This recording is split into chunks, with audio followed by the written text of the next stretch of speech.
Welcome back. Animal lovers and their pets are in for a real treat as the organization Friends of Four hosts their annual BX Pets Day. The event promises to offer pet wellness information, a low cost vet clinic, and so much more. Joining me now to discuss their event is the Vice President of the Friends of Four Parks Alliance, Nisha Tabassum. Nisha, thank you so much for joining me. Thank you for having me. Now, can you first just tell us a little bit more about the organization Friends of Four? Yes, of course. So, Friends of Four Parks Alliance is a really small organization that was founded by community minded residents in 2016 with the goal of engaging in the four parks of the Lower Grand Concourse. So, that's Franz Siegel, Joyce Kilmer, McCombs Dam, and Wendell T. Foster. Mhm. The organization has grown in both the volunteers and people who engage with it, as well as the kind of events we put on. What went from regular park cleanups have evolved into more bigger events like Pets Day, for example. Some of our events bring out over more than 500 people. And the beauty of it is it's completely volunteer run. The board members, the people who put these events on, we actually have a tagline for the community by the community. Oh, that's so sweet. Now, I'm really interested in learning more about BX Pets Day because this Yeah. is the first time that I've heard something like that. First of all, just happening in the Bronx, Yeah. which is so amazing. Can you tell us a little bit more about that day in general? Yeah, so just like it sounds, Bronx Pets Day, it's a day devoted to families and their pets. It promotes pet wellness, it gives exposure to local businesses who provide pet services, and most importantly, it's an opportunity for people to engage in the parks with their pets, which is one of our main priorities. And then, how did the event actually begin? Like, what inspired the creation of this event? Yeah, that's a really good question. So, our board president, Reynaldo, he usually hosts a community forum every year where we solicit ideas from neighbors about the kind of events they want to see in the four parks that they live next to. So, Friends of Four Parks is sometimes a conduit for people to propose ideas and help lead it. We have a 501c3 status, so there's a lot of things we can do to help organize and run events. And so a year ago, actually, my friend and neighbor Silvana, who's a cat mom, proposed the idea of Pets Day. She recognized the value of having pets, as family members, and wanted to bring that to our local parks. And so that's how it got started. We organized a group of people to come together. We put it on, and it was wildly successful. Over almost 250 people attended.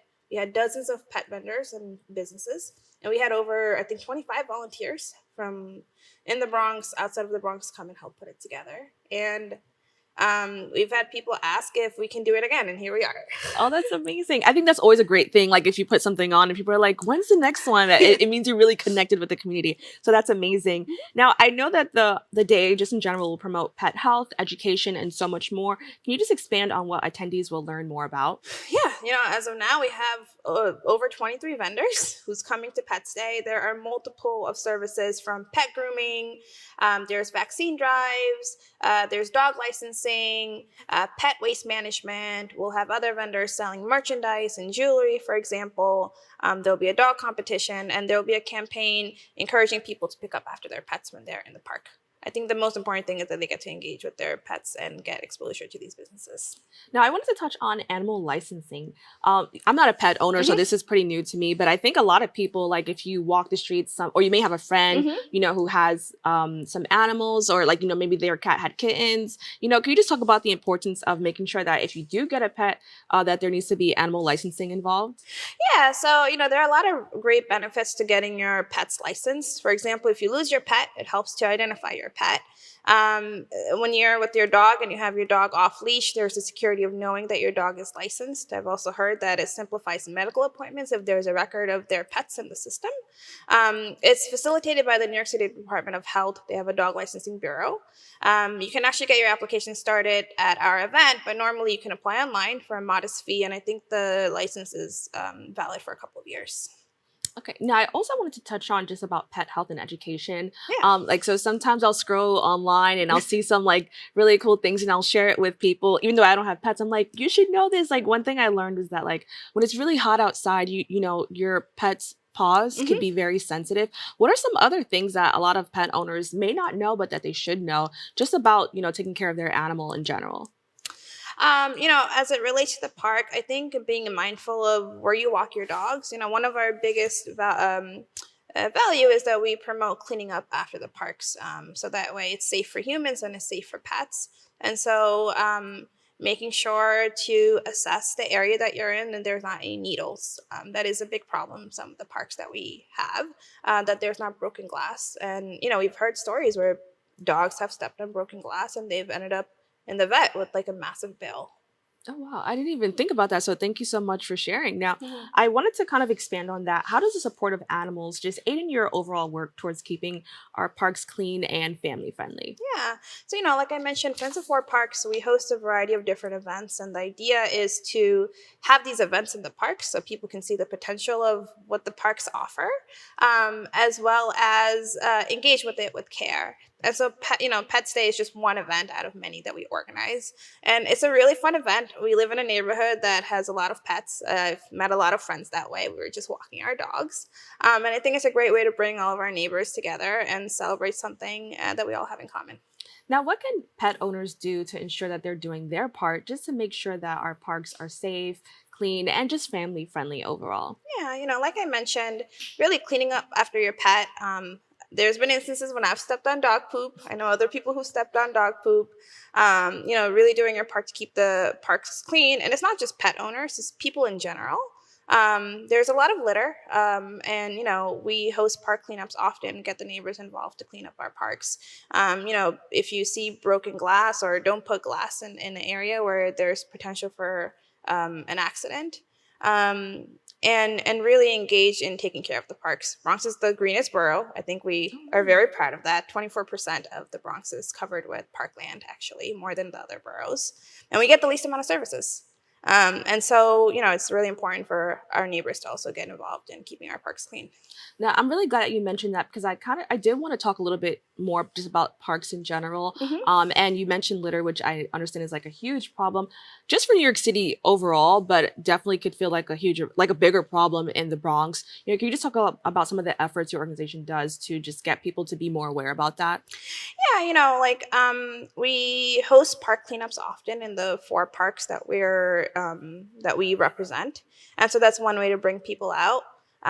For this event in particular, last year we had a specific campaign: pick up your poop, dog poop.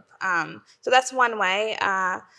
We've tried out different events. We've had plogging events where you run and you pick up trash, not just the parks, but on the streets.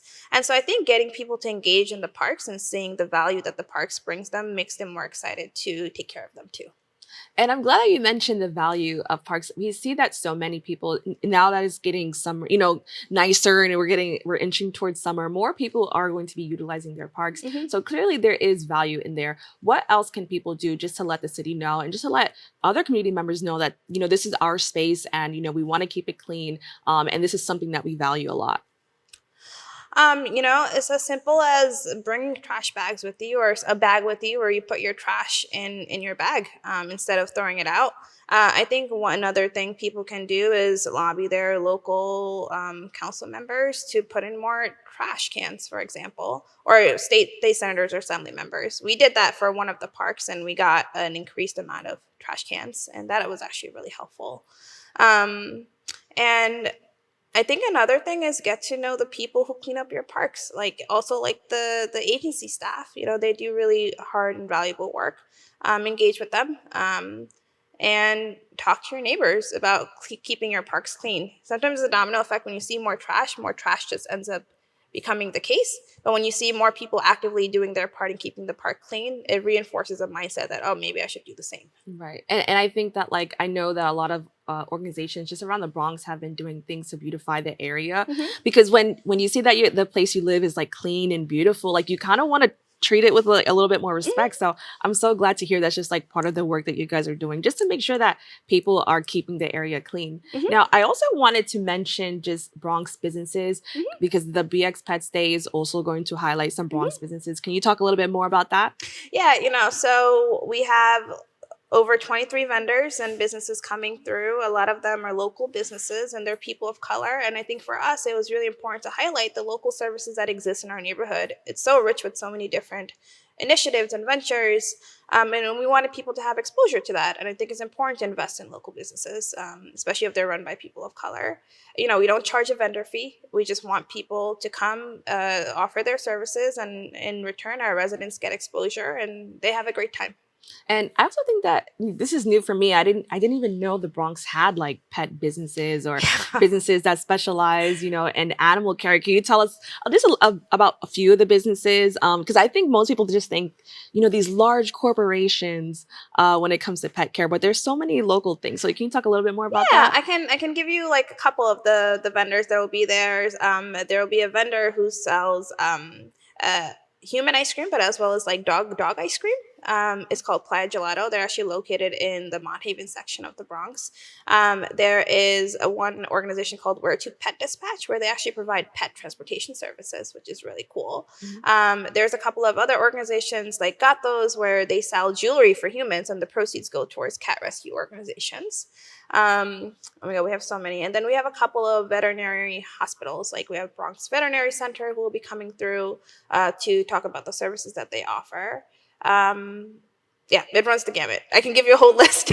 Well, I think that's amazing, and I'm just so glad to hear that. And some of them sound like really trendy, which is like cool that we have Yeah. like cool trendy things here in the Bronx. Yeah, one of the vendors actually can make custom bandanas for your pets on the spot, Oh, which is that's so really cool. sweet. Oh, Yeah. that's cool. That sounds exciting already. Now, what can people do if they're interested in volunteering? Are there any volunteer opportunities? Yeah. So, like I mentioned, we're 100% volunteer run, from the board members to the people who put these events on. So, we're always looking for volunteers. It actually what makes our organization really special.